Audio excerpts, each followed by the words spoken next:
Ako po yung magiging interpreter since meron silang sariling dialect which is Palauan. So dito sa mainland ng Palawan, meron tayong tatlong major tribe versus Batak tribe, Tagbanwa tribe, and sila yung pangatlo. Sila po is Palauan tribe from southern part ng Palawan. So since 1976, different families, itong village na to is kanilang naging temporary home or shelter. So some of them, nag-stay na a couple of weeks, month. Yung iba po is 1 to 2 days or night lang.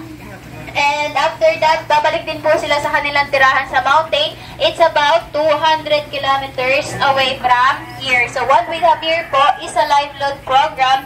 Since na-notice namin yung kanilang tribe's culture ay unti-unti nang nawawala dahil sa sinasabi natin ngayong life modernization. But at least dito, we are able na i-continue to practice yung kanilang cultures and tradition. So, yung iba sa kanila, nandito din po para magbenta ng kanilang handmade product at the same time, habang nag-iintay pa uwi is nag-share na rin ang kanilang kultura.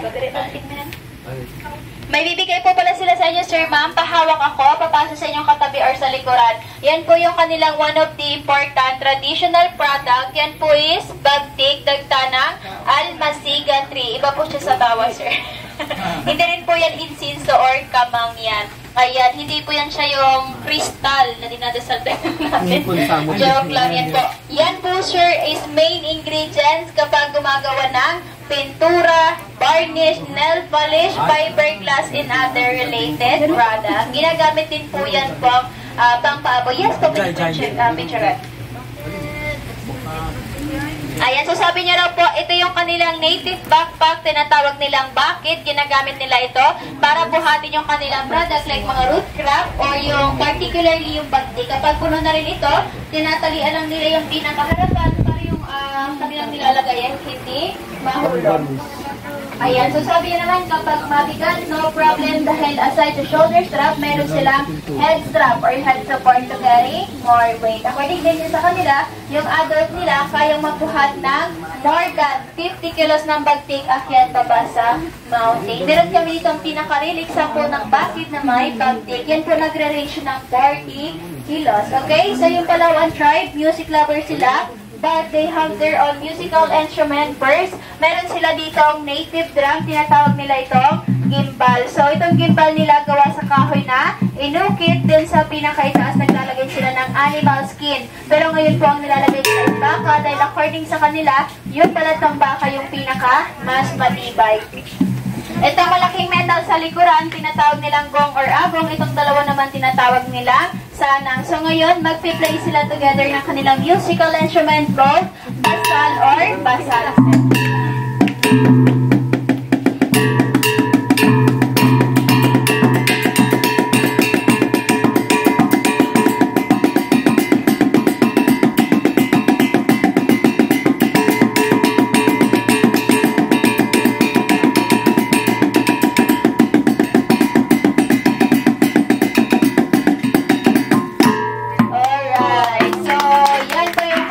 Basal set. But ma'am, sir, dito, hindi yan sila sumasayaw para mag-enter ka ng guest or tourist. Dahil para sa kanila, yung tribal dances ay sagrado. They do dance lang po sa mountain kapag mayroon lang din mahalagang okasyon like weddings, good harvesting, or kaya yung kanilang prayers. Before din po mag-aray, yung mga 6 strings guitar o yung modern guitar natin ngayon, ang Palawan, nagkaroon kaagad sila ng sarili nilang 2 strings guitar. Tinatawag po ito Kudyapi or Kudlungan. Tinagurian ito sa pinakauna-unang gitara natin dito sa Pilipinas. Magpe-play din sila kanilang particularly song na bogit. Ang ibig sabihin ng bogit sa kanila ay bird song.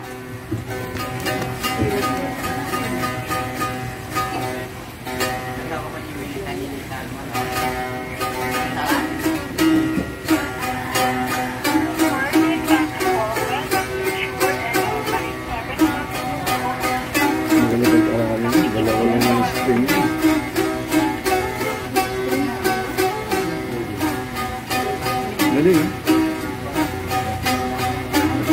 Galing, eh?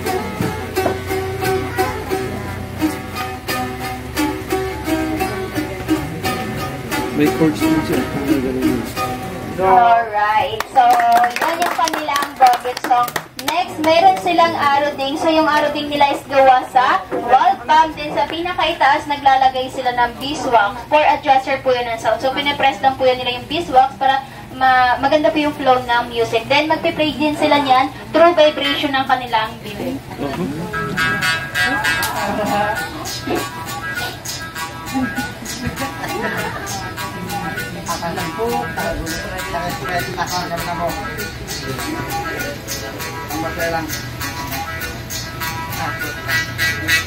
Okay, so yan yung tunog ng kanilang aroding. And back in the mountain, yung kanilang source of living, mag-hunt or kaya mag-plant ng mga root crop. But yung Palauan tribesmen, hunter-gatherer yan sila. So, meron silang dalawang kinds ng special spurs kapag nag-hunt po sila ng malalaking animals. So, those are 100 years old na pinapasa pa ng kanilang ninuno generation to generation. Ito yung hawak ko surayang, yung hawak po niya is ligid. Itong surayang mukha lang ting harpoon pero hindi nila ito ginagamit for fishing. So, how they do, they simply throw from a distance. Itong metal na to, possible mag-stuck siya dahil sa dalawang tuhok dito. And this two will separate. Itong pinaka-handle magsiserve as angkla. So may possibility na maghahang siya sa mga bushes or bushes so that the target no longer to escape. Kapag yung target tries to run, yung ligid nila yung pang follow-up kill. So basically yung surayang ginagamit ng for grabbing, yung ligid yung pang finish kill. Part din ng kanilang guide kapag wala naghahan sila ng birds or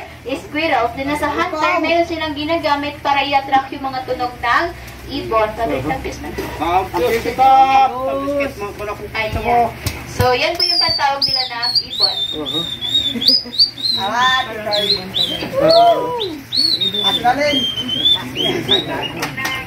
Okay, so kapag nag-respond sa kanila yung kanilang target, they prepared ng kanilang sopukan. Sa atin po sa Tagalog ay sumpit. Sa buong Pilipinas din, sila yung kauna-una ng tribe na gumagamit ng flowchart. Hindi yan sila ang gumagamit ng bow and arrow. So, ano po, tingnan natin kung paano sila mag-shoot ng animals dun sa kanilang tribe. Mama, natin!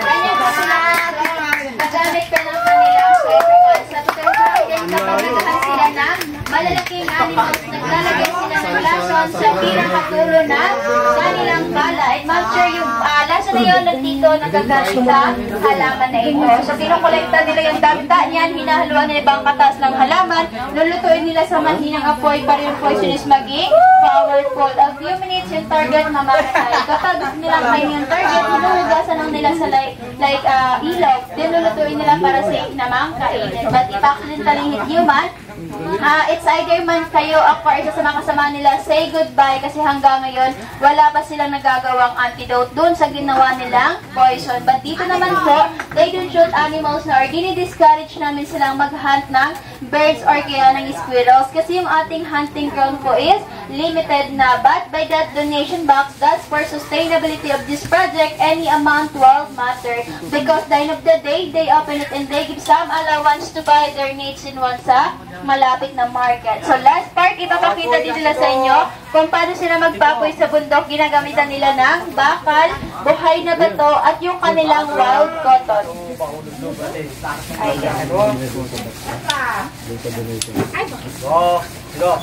Ayan. So kapag visible na yung usok, nililipat lang nila sa mga dry leaves or dry grass, ihipan nila ng ihipan hanggang sa makagawa sila ng mas malaki pang apoy. Galing, no? So, ganyan po kung tawagin natin silang survival. Kasi dati po walang mga phosphor or lighter sa mundo. Flint stone po or buhay na bato? Salong, ito po.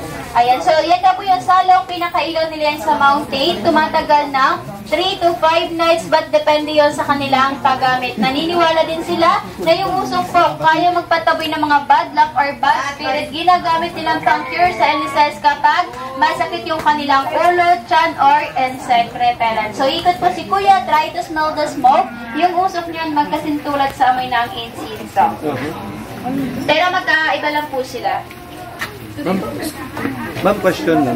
Ma'am, Yes po. Actually po, yung mga babae po, yun po, yung mga girls, ito po, yung naka-yellow, green. Sila po is more than 1 week na yan sila. So during vacation day, bumababa sila dito para mag-share dito po sa program na ito. And after that po, pabalik din po sila sa mountain para po mag-aral ulit.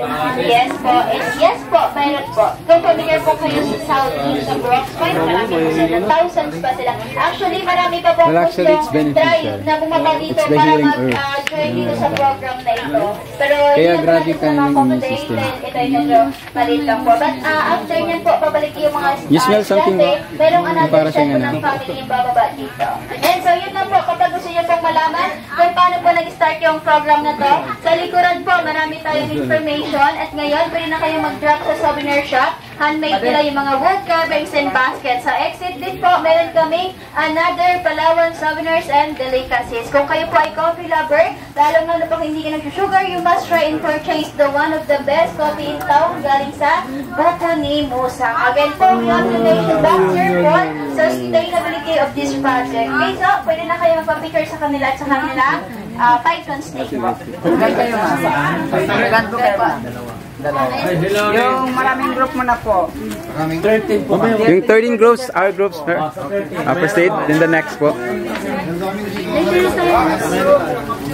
May tanong lang ako. Okay, sure po. Thank you. May tanong lang ako. Bakit malungkot kanina sila? Meron pa akong baterya na titira. Ano po, video or ano? Okay. Isa-isa lang po. Okay, 1, 2. Okay lang isang shots lang namin sila kasi kung gusto mo lang soft copy pwede mo Kuya yung cellphone. Ay, bawal daw. Later po. pero may soft copy na May soft copy po kayo. This is the documentation po, a part of our. Okay na po.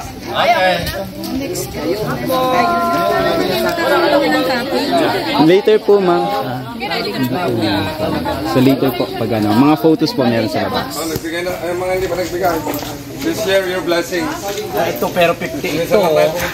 Pareha ito pero napakarami.